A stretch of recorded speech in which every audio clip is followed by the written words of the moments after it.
Oh, hi. I didn't see you there. This is my goat Bonnie. I was just milking her for the evening. And I was just thinking, you know, there's actually a lot of math involved in milking a goat.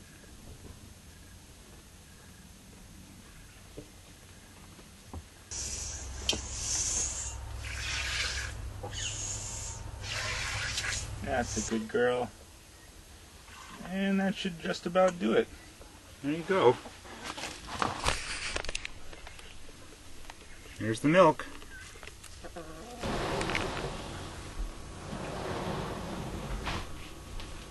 So I know what you're wondering. You're wondering, when does the math come in? Well, first, before we do the math, we've got to filter the milk. And what I have here is a jar that has just a regular coffee filter in the top.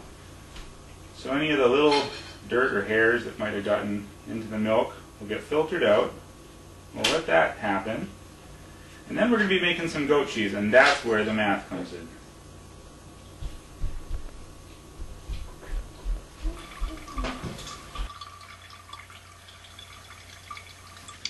Alright, that's just about done. Great. So here comes the math part and the dilemma. I have this book here. This is all these recipes for making cheese. And the recipe that I'm using for goat's milk cheese, it calls for 1 gallon of goat's milk and a 1/4 cup of vinegar. There's the recipe right there if you don't believe me. And the problem is that I don't have a gallon of goat's milk.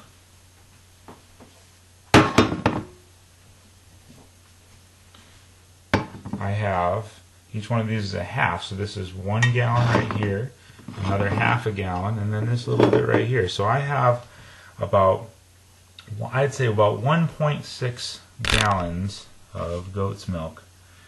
So if I have 1.6 gallons of goat's milk, how much vinegar am I supposed to use?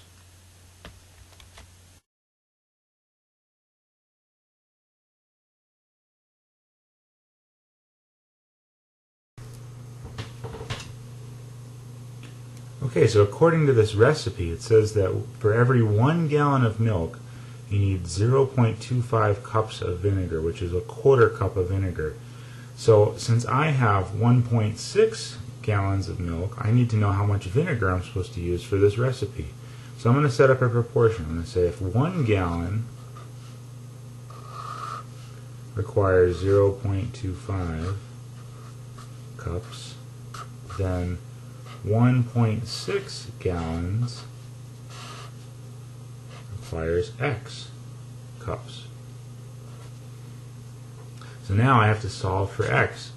And the most popular way to do this is to cross multiply and divide if necessary. So we're going to cross multiply, and that's going to give us 1.6 times 0.25 equals X.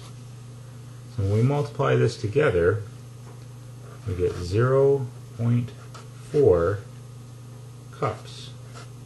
There's our answer. So now I know that's a little bit less than a 1/2 cup, and that's how much vinegar I need to put into my recipe.